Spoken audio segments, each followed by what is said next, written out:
Uh, like when we go through traumatic experiences, our bodies like have chemical, emotional, hormonal reactions, and there are physical changes that happen in our body. And so, no matter how much you think about it, if you don't address the body part of it, there's still going to be some of that energy that gets stuck in there. And Mhm. so, movement is a way to start to engage with this energy in a more helpful way. To either Teach me something, Uncle Money. Welcome to another episode of Practice Prosperity. This is going to be a unique episode. We're going to kind of step outside the box a little bit, have some fun, but I think stepping outside the box for all practices helps you think how are different ways I can serve my clients that is outside the usual structure. So I really think this is going to be a fun episode. So welcome to us, Jayden Aubryn. Hey, how's it going? I'm so happy to be here. So to start us off, kind of introduce yourself, your practice, and the type of clients that you serve.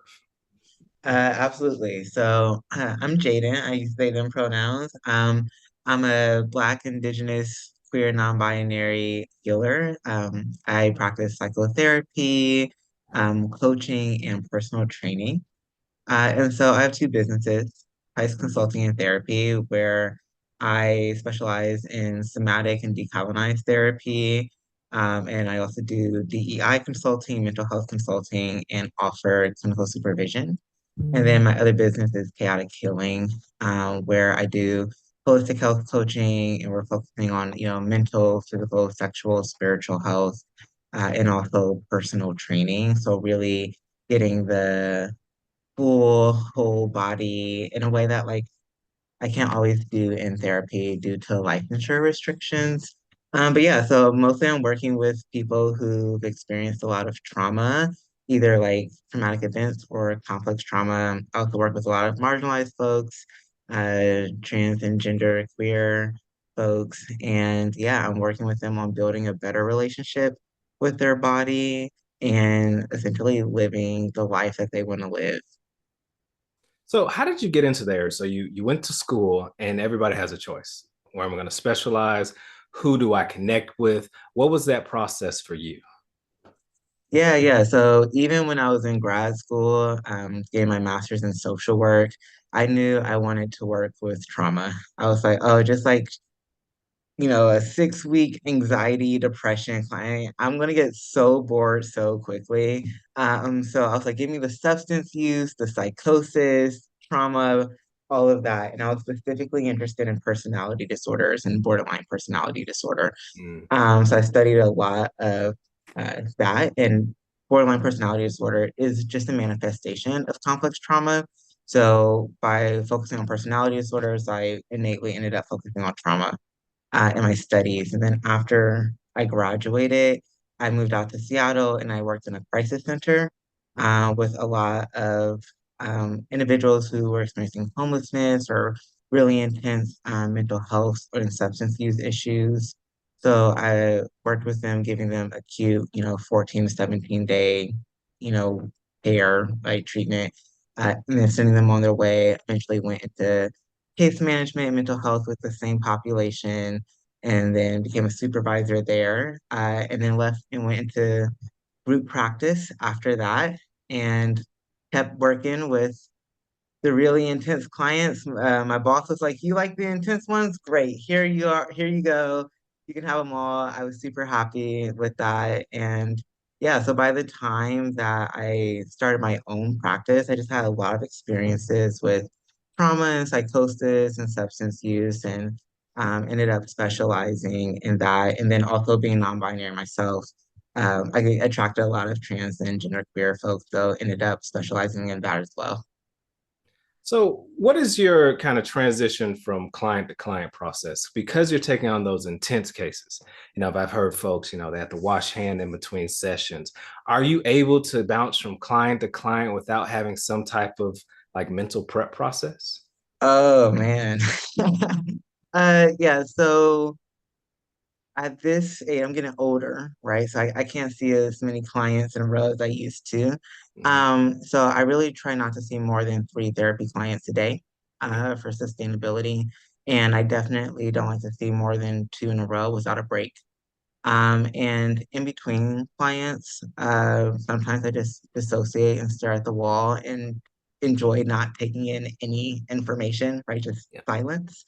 Other times I will like take a shower or just kind of like putz around the house, like cleaning stuff, just not really cleaning, just like I'm just gonna move this object over here, this object over there, things that make me feel grounded and, in my reality. Drink some water, eat a snack, do a little bit of movement, and then I feel a bit more settled to see my next client. But really, I think what's more helpful is how I structure my whole day. Um, so I can only do so much in between clients, but I try to live a day where I feel a lot of balance and a lot of self-care and like the rest of my day as well. I think the first thing I heard that grounded as far as like the process of getting ready is just make sure I'm on steady before I jump into that, I guess, intense situation. Exactly. There's something that I heard a lot more. It's called decolonizing therapy. Mhm. Kind of what does that mean to you, and how does that affect how you approach your practice? Yeah, for sure. So to understand that, you have to understand that healing has been around for as long as humans have been around, right? And therapy is a very relatively recent form of healing that came from like, Western civilizations. Mhm. And so in therapy, right, we're supposed to, as a therapist, we're supposed to present certain way. We have all these rules that we need to follow in our ethics and licensure, and we can only recommend certain interventions that, have gone through certain types of testing, and we can only have certain conversations with our clients. Because people are worried about getting sued and just like all of the processes that come with like capitalism and colonization and just the way we conceptualize therapy and healing, where like the expert as the therapist, and like someone is coming to me and I heal them, right? Like I will fix them, right? That's a very Western way of thinking. And so in decolonizing therapy, it's bringing more of that healing aspect, right? The healing that we have been doing for millennia, which means using our community instead of just focusing on what the individual can do, like seeing how they can heal in their community. It is showing up as a person. Like I'm a real person. I'm not like just a AI in a fat sack, right? Like I'm a whole person with my own experiences and biases. And I build a relationship with my clients instead of being like just a blank slate. So the clients are talking to a wall. And I teach them to use the things that make them happy and are relevant to their culture and their everyday experiences, like food, music, art, movement to heal versus all of this very high level intellectual stuff that we're taught to offer clients as therapists. I know in our pre-call when you were talking about it, kind of struck me as like, in this world, I guess the Westernized society, they think, okay, go see a guru, this guy up on high who will help heal you and solve your problems. And I take it, personally as a financial planner, people come to me, oh, you're the financial expert, blah, blah, blah, blah. You can help me with finances, missing the point that there are other factors in the person's life that helps them become more financially secure and literate. It's not just a couple words that I speak from on high, kind of speak on like, maybe how we kind of industrialize what we do when it's really a more complicated thing to solve an individual's problems. Yeah. And so to solve an individual's problems, like that gives us so much weight and authority. I think it's just an interesting way to think about that, right? And to conceptualize healing that I'm solving your problems. Because at the end of the day, it doesn't matter how much I know, doesn't matter how much I teach. The client has to be the one to do the work, Yes. right? It is like I can talk all day long and I got wonderful things to say, And if you don't use the skills, if you don't implement the things that we're talking about, if you don't challenge the negative thoughts, if you don't put yourself in new situations, nothing's going to change in your life. So I'm not solving your problem. I am merely providing you access, right? I'm opening a pathway for you to do your own healing. And I think in that way, right, like we are in this together, right? Because I don't want to just talk at someone who's not going to do anything either. Like that's not satisfying for me. I want to be on a journey with a client as two like humans who are trying to navigate life and figure things out. And a lot of speak in my space, they say, don't say, you can help them, so you can guide them. Like Hmm. this is a path you can take, and you sit back and just give them the option to take it. Because you're right, there's nothing worse than somebody bringing you on for a service and they're not doing the work. That is the most defeating thing. I work Yeah. 40 50 hours a week for somebody who's moving forward versus getting paid for nothing. I think that's a big thing. Now, one thing that's unique to kind of how you practice is you believe that there are properties in movement that help people heal. Kind of speak on that. I was speaking about that to my wife, and I was like, how important movement and how we think about movement. So speak on how movement can actually help healing.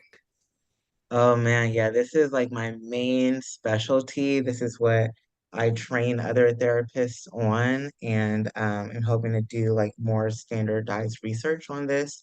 But first off, we know that a movement is healing in so many ways. We've been doing that for millennia, right? Dance is the number one evidence-based treatment for depression, Yes. right? Strength training is incredibly great for mental health as well. We have a lot of research coming out of like yoga and trauma-informed yoga, trauma-informed weightlifting, dance and movement therapy, somatic therapies, right? So there's a lot of a lot of research around movement being healing, but I think to kind of synthesize it all, um, trauma happens in the body, Yes. right? Like when we go through traumatic experiences, our bodies like have chemical, emotional, hormonal reactions, and there are physical changes that happen in our body. And so, no matter how much you think about it, if you don't address the body part of it, there's still going to be some of that energy that gets stuck in there. And so, Mhm. movement is a way to start to engage with this energy in a more helpful way, to either release it, to settle it, to build a better relationship with it. If you're feeling really low energy, there are movement techniques that you can do to increase your energy so you feel like you're able to go out and live your day. And the same thing, if you're feeling really high energy, really anxious, really angry, just really hyperactive, right? There are movements that you can do to slow down. There's movements you can do to focus, improve intrusive thoughts, right? The possibilities are truly endless.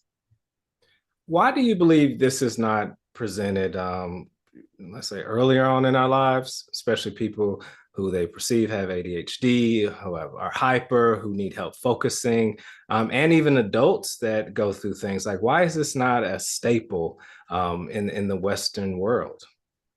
Well, there's a whole history of that, and in short, it's racism, Mm, right? So when psychology was becoming a field, yeah, uh, one, all of the studies and the science they were doing, they took only white people, like, people of color, Black people, right? We were all excluded from the studies. yeah, And culturally speaking, white people at that time were just doing less movement in their everyday life. It was seen as primitive, right? To yes. be dancing, to move your hips, to have large, like, somatic expressions of joy or any emotions was seen as aggressive or primitive or anything like that. And so then also very much associated with people of color and really specifically Black people and Indigenous people. And so as psychology continued to become a field, they really wanted to create a big distinction that no, we are science. We do science. We don't do like shamanism or tribal stuff because that's not science. That's just primitive behavior. And then in the I think 60s or 70s is when I believe it's the 1970s, a lot more Asian people started to immigrate to America. And with them brought a lot of their culture, including yoga, Tai Chi, meditation. And there's a lot of, mindful movement aspects to those things. And so people are like, oh, this is kind of cool. This Tai Chi, this yoga, there seems to be a lot of benefits. And so then they start applying the Western research standards to those types of movement practices. They chose not to apply it to the other movement practices, from other cultures, right? But you know, for better or for worse, they finally did with like yoga and Tai Chi and meditation. And that's where we actually started to understand more about how movement affects the body and how trauma is in the body. And it just took us in a whole new field of research. And so it was probably about 2000s, 2010s, where we're really starting to get more practitioners aware of how movement or how mental health affects your bodies. Because before it's like mental health and physical health were very different. Now, there's been an increase in awareness from practitioners in our trainings and in schools that like there is a connection there, but that's very new. There's many, many therapists and psychiatrists who were trained before that awareness was mainstream. Nowadays, we're all kind of talking about it. Somatic therapy is very big and important. But okay, now somatic therapy is popular, and as a therapist, a lot of us don't know what to do with that. We're like, cool, trauma's in the body, but how do we heal that? So there's still this gap of getting this knowledge of like movement to therapists and like training them in the physical part of things because the standards that they need to graduate are still very mental health focused. So because of that, you have to really do a lot of special training and get a therapist with special training. It's just not quite mainstream enough yet for it to be commonplace and more widely applicable. Also, last thing, um, I have suspicions that Big Pharma would not necessarily want this to be the most mainstream intervention. That's interesting because I they say all the time in certain circles, it's like, a gentleman doesn't run.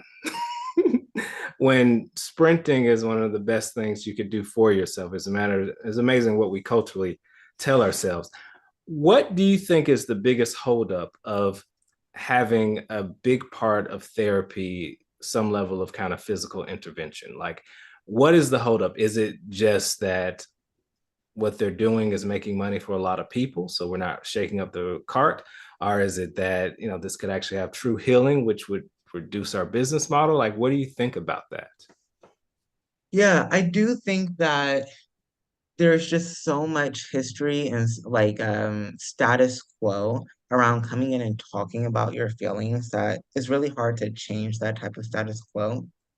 But the other thing is there's to move your body, you have to engage with your body.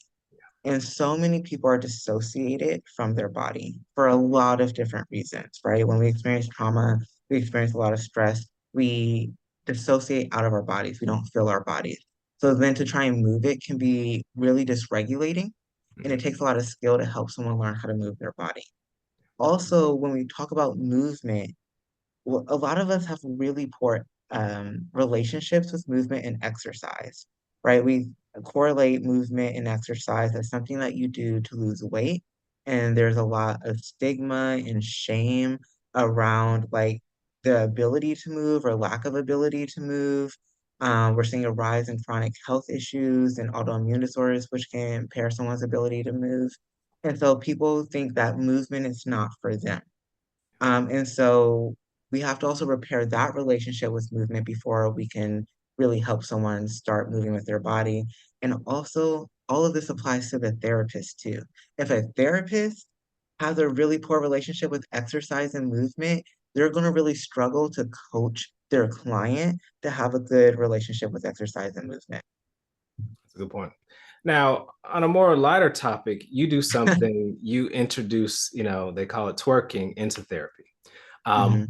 what is that? Let's pretend like somebody is interested in it. How would you tell them, okay, well, this is the benefits, this is the kind of the process, like introduce somebody to the movement of your hips, the value of it, share with us.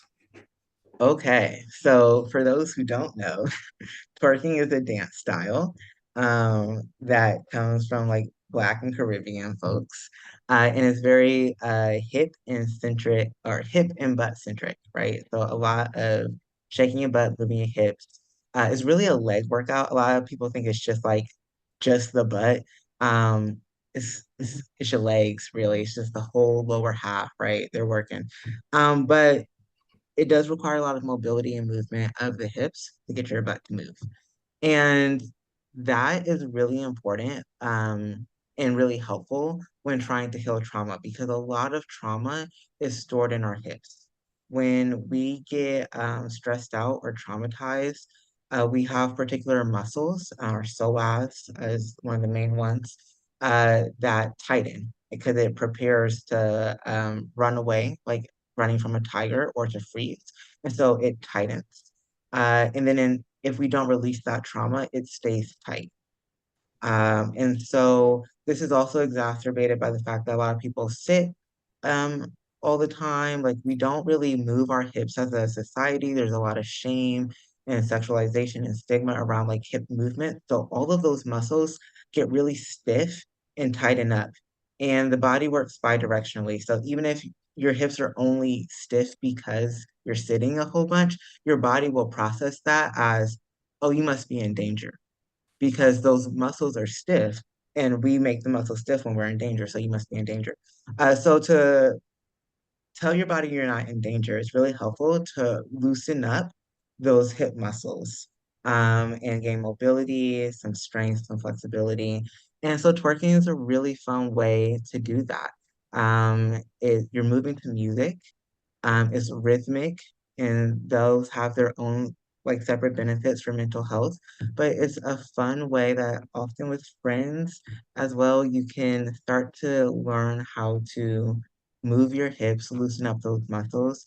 And so when I'm doing that with clients, kind of the first thing we'll start with is just like a pelvic tuck and tilt. So if you're standing up, trying to get your the front of your pelvic bone closer to your forehead, and then tilting it back so the top of your tailbone is trying to get towards the back of your head. And so you get this back and forth motion going, and even that, starting to find that wiggle room and increase that wiggle room can really help the body start to let go of some of the trauma that it's holding on. So, how often should someone move their tailbone? Should it be something like, once a day, once a week?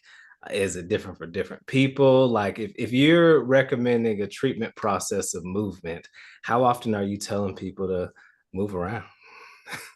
Well, that depends on what your goals are and where you currently are with things, of course. But I would say as much as you can. Um, as much as feels good.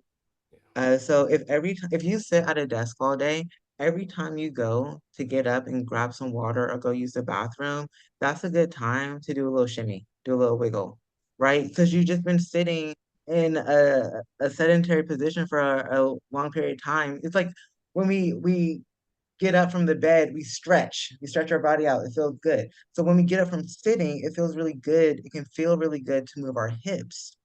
So just you don't think of how many times do you do a nice little stretch throughout the day? How many times do you need to do that? Right? You do it when it feels good. Yeah. Um, and if you do it more often throughout the day, it might feel better.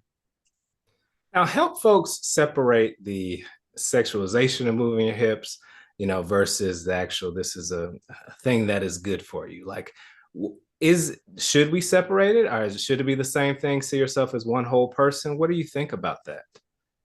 Oh, whew, that is a big question. Um, the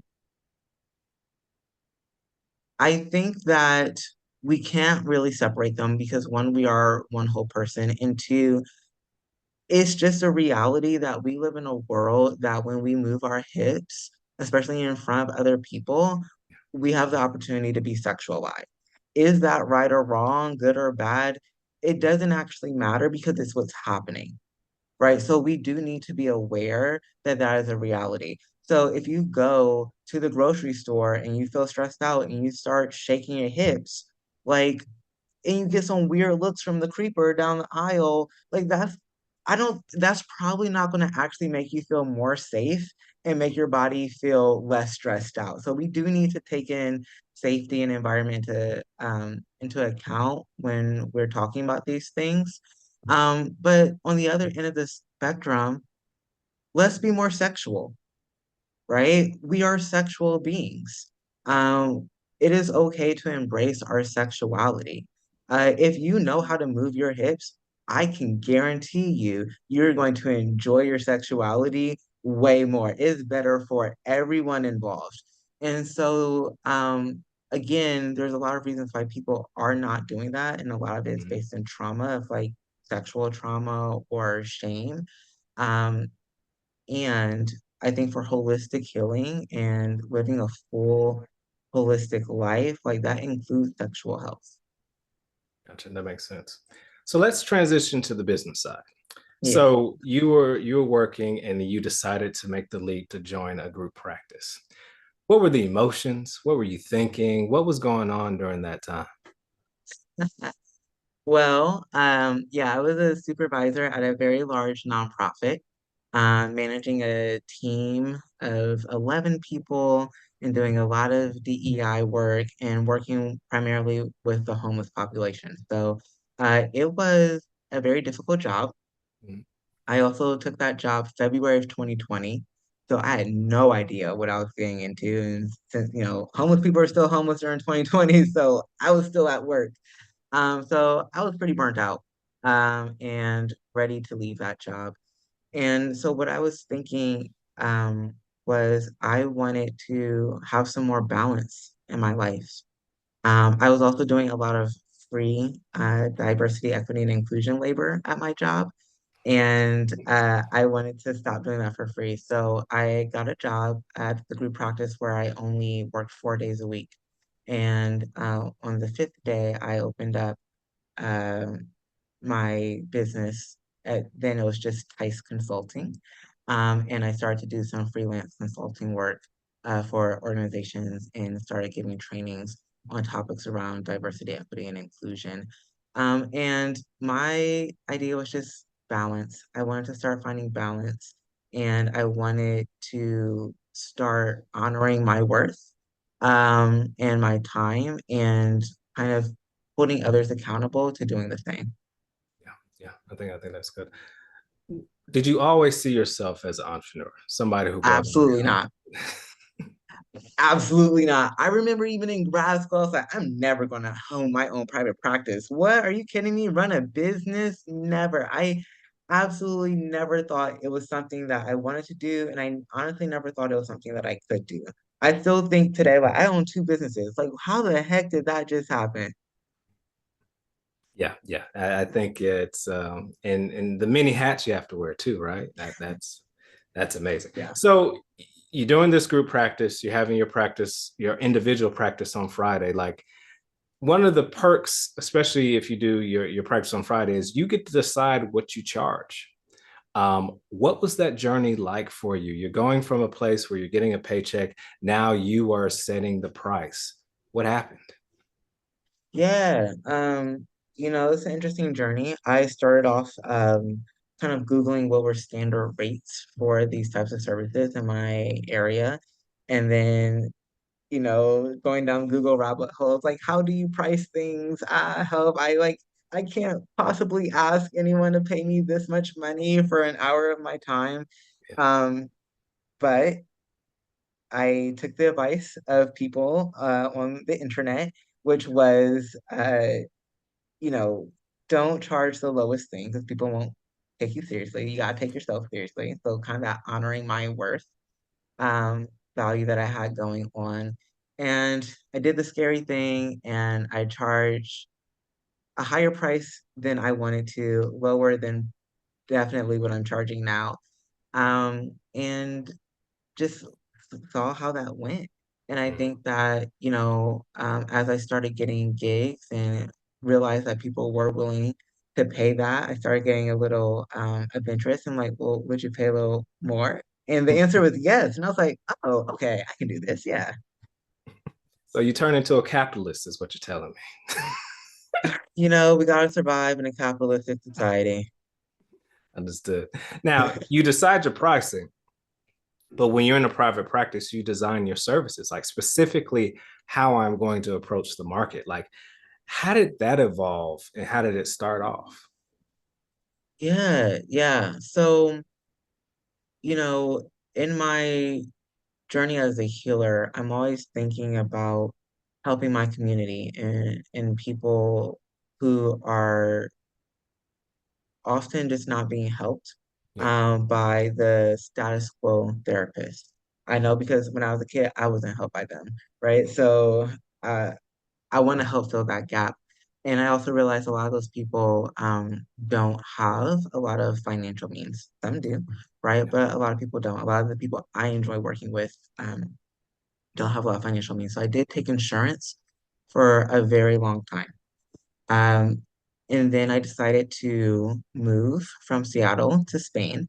And when you move out of the country, insurances don't like that. So I could no longer take insurance.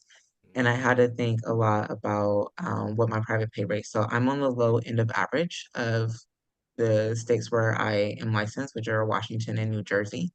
I have 7 certifications, so I definitely could be charging more, but I choose to stay at the low end of average so that I'm more accessible. And then I have a give back rate option for people who can pay more and a sliding scale and then the more give back rates that I have, then the deeper the sliding scale I can offer. And I prioritize that sliding scale for queer and trans Black individuals. And then also outside of therapy, I have a lot of other services that are at a much lower cost or free, so people can still have access to me and my thoughts and my ideas without needing to have that amount of financial privilege. Yeah, yeah. So I work with a lot of business owners, and one thing that is unique is dating is different when you own a business. So what was your journey, partnering up? Was your partner gung ho about it? Did they have their hesitations? What do you think about dating as a business owner? So my partner and I actually met at the nonprofit that I used to work at. That helps. Um, and we were friends for a while after I left. And it was very shocking to both of us when we started dating. We were like, oh, this is happening. But by the time we started dating, they had already seen me go through the whole process of leaving the nonprofit, going to the group Mhm. practice, and then starting my business and knew a lot about that line of work. I do think that, like, once we started dating, I want to be much more intentional about like, okay, we're going on a trip together. Like I'm not going to be on my phone all the time, Mhm. but also when you own a business, like you kind of always need to be like somewhat aware of your Yeah. phones and potential clients. And it was definitely something that we continue to talk about and navigate. And for me, I really value family. I'm a very family oriented person. And so I don't want to be a partner who is constantly working when they're trying to spend quality time. And so if I'm ever like that, I'm like, yo, check me. But then the second business I own, we actually ended up opening together, and they are now a certified ADHD coach and do coaching and case management and accountability services. And so they are also now seeing what it takes to run a business, and they have a lot more understanding and empathy for me now, and we can hold each other accountable to like living our values and taking breaks and all that kind of stuff. Good. I think that's beautiful. My spouse as well. She went out on her own as well. So we do have that relationship now that it's like I think is unique. It actually brings you closer together because being an entrepreneur can be lonely. And having that person who knows what you're going through, I think deepens the connections. So you went out on your own. How did you find clients? Like, you know, as soon as you put out your shingle, were they knocking at the door? Did you have to do some type of marketing? What was happening for you to bring business in? Yeah, well, at least for therapy, it's pretty easy for me because there are not many therapists like me. I have a lot of marginalized identities and a lot of intersections. I'm also like ethically non-monogamous and in the kink community and neurodivergent. So like I get just all of those clients, and like most clients are like, I've been looking for 10 years for a therapist like you. And I'm like, I'm glad we found each other. But I mean, living in Seattle, there's not a high Black population out there. And so truly like just being a Black therapist kept me pretty full. As for the other services I offer, I do have to do a little bit more marketing. But a lot of it is, good word of mouth, putting up some flyers, making connections and networking, doing the social media thing, which I absolutely hate, but we're doing it and it does work. So yeah. That makes sense. Now, shout out to the kind of non-monogamous community. Kind of speak on the pros and the cons based off kind of your experience and maybe working with clients that are experiencing what you're going through. With non-monogamy. Yes. Yeah, okay. I love non-monogamy.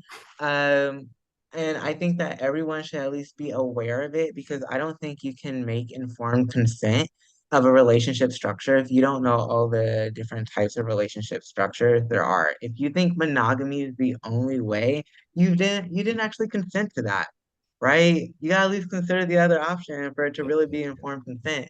But it's really great because I'm a very independent person. And I like to have a lot of, I'm very independent, but when I am with other people, I like very deep, quality, intimate connections, Yeah. right? I will not small talk with you. Mhm. Absolutely hate it. I will just like, I won't be rude, but I will be quiet. Um, so I love being able to explore and develop Yeah. different types of relationships with different types of people. And I love not having limitations on the types of relationships that I can have. Though I'm not monogamous, I'm not the one who romantically is attracted to people easily. It takes me forever to develop romantic feelings for someone.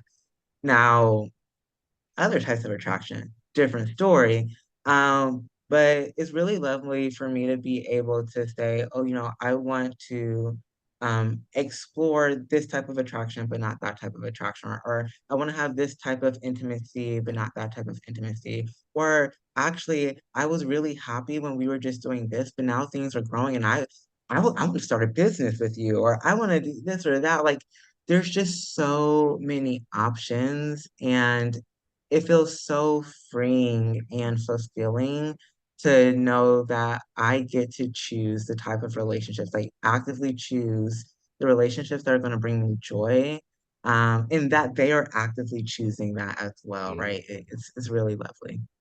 Yeah, I haven't heard that. I think that's interesting. If you have not considered non-monogamy, you have not really thought through your options.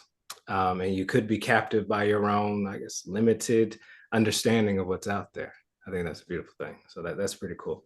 So how do you go above and beyond for your clients? Because those who watch the show, practice prosperity at practice, we want to, super serve our clients. Like, what are some of the things that you can kind of, really wow them? Yeah, yeah. So I would say my biggest thing, and this is how I show up in my like friendships, relationships as well, is that I am really present. I'm a quality time person. And so when I'm there, I am there and I am attentive and I am holding things with you. Like I am there for you. Absolutely. Like I don't think my clients have any doubt that like I am 100% on their side.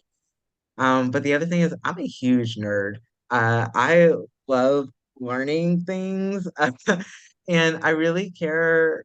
I love being able to share what I learn, and to make it not a lecture, and for other people to continue to allow me sharing what I learn. I have to take what I learn and distill it down into like succinct points and fun analogies and metaphors and whatnot, and so I get to take a lot of this education that I'm getting and that I'm privileged to access because like these continuing education courses cost a lot of money, y'all. And so I can take all of that and then distill it back to other people in a much more fun and palatable way. And then they can start to do some of this healing work and have this education for free or for like a much lower cost. And that makes me feel like very value aligned. And so, yeah, just showing up as me, being there with my clients and like getting really nerdy with them. Yeah, I like that. I also feel like I learn so I could share and connect with people more. It's like to me, it's like putting those connection points together. I feel like that's a way to grow as a What's the business point of, owner. Go ahead. or just like, what's the point of having all that knowledge if you like don't use it and don't share it with others? Yeah, yeah, yeah. I agree. So, as a business owner, you have to decide what you do yourself versus what you outsource. Mhm. How do you think about that, and how has that evolved as your business has grown? Yeah, yeah. I think about this a lot because as I get older, I'm on a mission to work less and less. I love not working. I want the work I do to be quality when I do it and then to not be doing it.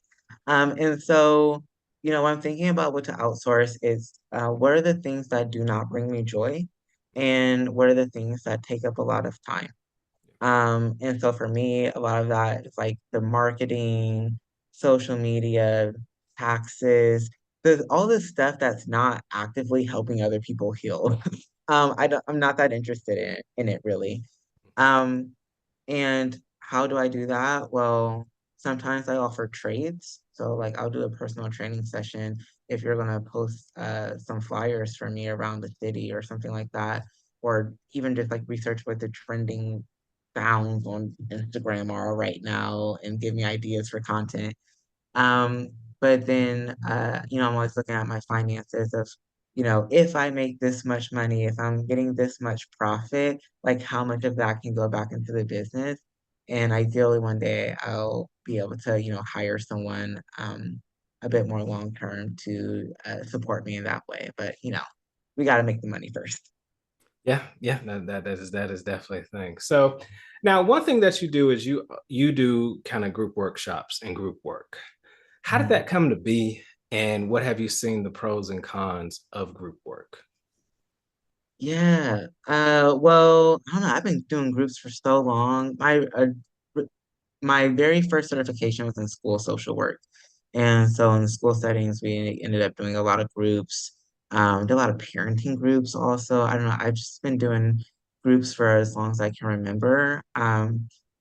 I also do a lot of trainings, and that's very similar to me. And I really like the energy Mm, with it, right? Where it's just like like a room full of people who are excited to be talking about the same thing as you, or who all want to do the same thing, yeah, same activity. That's really fun. So that's great. And honestly, financially, it's a big win because instead of meeting with one person for 1 hour and making just that one person money, I can lower the price, make it more accessible, and probably still make more if enough people show up at the group. So I really do enjoy them. They bring me a lot of pleasure, but they are so hard to market. yes. Yeah. How have you marketed? What have you seen somewhat be successful? Um, so I think what I've seen be successful, okay. So mostly I do a lot of my marketing on social media. A lot of like Facebook groups, Instagram, and flyers, and then also just like word of mouth. But those are like my main ways of getting things out, and normally I can get a decent um, turnout. But it is really trial and error depending on like what day I'm doing it, what time, the price point, what else is going on in the world. I found out if I'm targeting a group for other therapists, they will absolutely not come on a Saturday. They're like, I'm not working on a Saturday. But a lot of therapists do have flexibility. Like Wednesdays and Fridays are days where like therapists just don't like to work. It's great. Mhm. Or they're working minimally. So they tend to have more flexibility on those days. I cannot do it on a Tuesday. If it's a something for a therapist, it can't be a Tuesday, it can't be a Saturday. It's probably Wednesday, Friday. Yeah. If I'm doing something on a Saturday for the general public, it has to be late enough in the day where they get to sleep in, but not too late in the day where it's interfering with other like events going on in the city. So, I feel like those are a lot of the considerations that I'm thinking of, and I kind of have the formula down. Like, this is what works for like movement groups. This is what works for trainings. This is what works better for like consultation groups and that kind of stuff. And then, yeah, just being consistent with the marketing. Sometimes I like to say, I'll put it up online one time and I'm like, here's the group. And then I don't like follow up. I'm like, oh man, why didn't no one sign up? Oh, people forgot because I didn't keep telling them.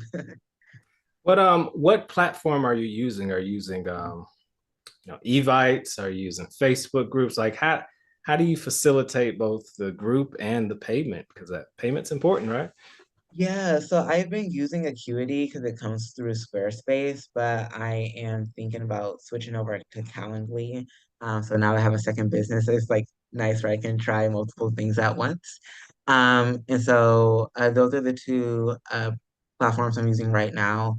And then also depending on the group, I have a business Venmo. And so if it's in person, then I'll just like you can just show up and Venmo me, and that works well, or PayPal or Cash App. Uh, What is the difference between, because I was thinking through this decision a while back, Acuity and Calendly. So Acuity for me, I like that I think it gave you like multiple options they sent over. I don't think Calendly does that. And I think Acuity started off with payments, but I think Calendly does that now. Like, how do you think about those two calendar platforms?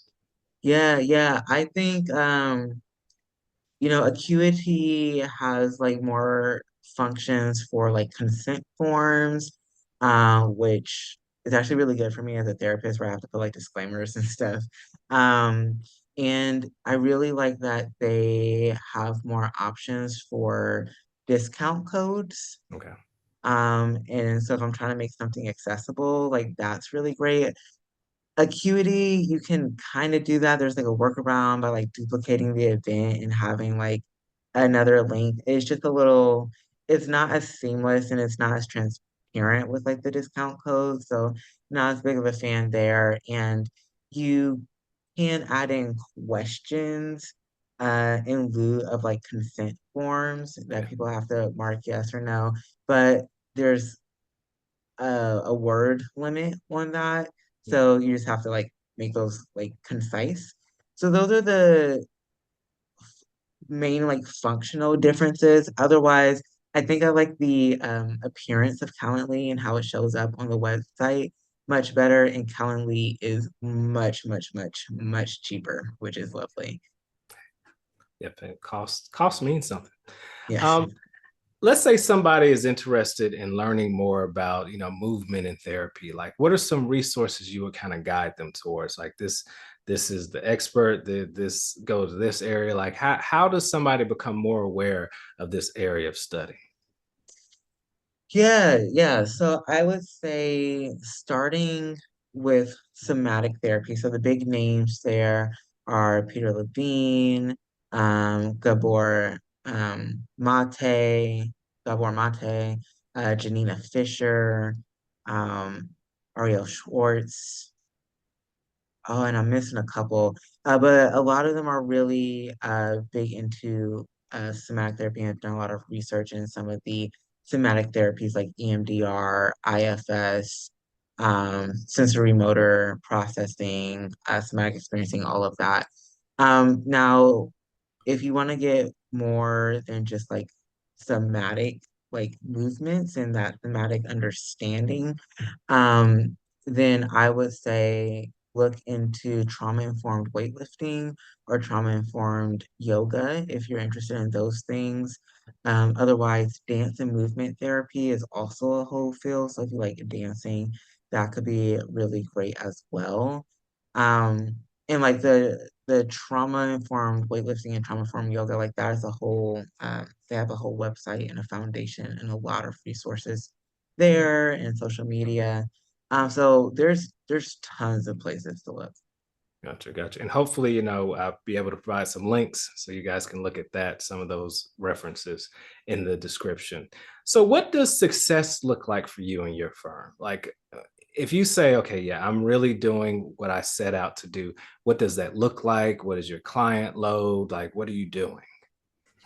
Yeah, I am seeing like 3 clients a day, 4 clients a day. I'm making some passive income off of trainings and courses and merch. And I am able to show up for each of my clients fully present, right? I'm not so overwhelmed and exhausted and burnt out that like I can't really, be there for them. Like I'm really showing up for them. And I feel like I have a lot of creative energy and curiosity, right? Like when a client tells me something, if I don't really know what's going on, like I want to feel curious and then have the energy to go research that and look it up and learn more about the human experience. And I want to keep thinking of ways to creatively make healing fun and to make it accessible. I really don't think that building a relationship with your body should be such a barrier. And so I know when I have that curiosity and that creative energy to create and then, produce that and give that to people without sacrificing my one-on-one like work and relationships, I'm doing really well. That's fun. I like that. So now this is the part where I kind of take my medicine. You mentioned that you service clients, across the spectrum in the sense of, different income levels. Like, how do you feel like financial parent planners, our financial professionals can help better service the people that you serve? Yeah, I feel like a lot of the financial professionals I talk to are just so focused on me getting that bag, which is like great, but like you're not hearing my values. And Mm, my values are to be accessible. yeah. And I care much more about that than consistently making, 6 figures or whatever. I grew up poor. I know how to be poor. Like that's fine. Um, but like I want people to heal and be healthy. And so when I'm working with a financial advisor, I want them to help me find that balance. Right. Like I don't want to be on the struggle bus. Like let's be real. So like how can I keep promoting my values and make things accessible, knowing what my capacity is and my energy levels and my schedule, while making sure that all of my needs are met. And how can I then take the money that I am making, the profit that I am getting, and putting some of it away for me and some of it away for growing my business, and then some of it away to continuing to help my clients and to help healing become more accessible because that's really, really important to me. And I've had people say, like, oh, you don't need to worry about that. You just need to market yourself to the people who can pay it. And I'm like, no, that's not my value. And that's fine if that's what you want to do, but that's not what I want to do. It's interesting. Let me see if I heard correctly. It's almost like problem solve within your value system versus just solving the problem. Exactly. And that makes sense. Now, specifically for, I think you touched on a little bit, but for business owners, people like yourself, we touched on, people you serve, but for business owners, what do you think financial planners may be missing? Um, hmm. I think that every population is different. Ooh, And it can be real tempting to give a business owner like a boilerplate, do this, do that. You can look that up on Google, right? Like that's not fancy information.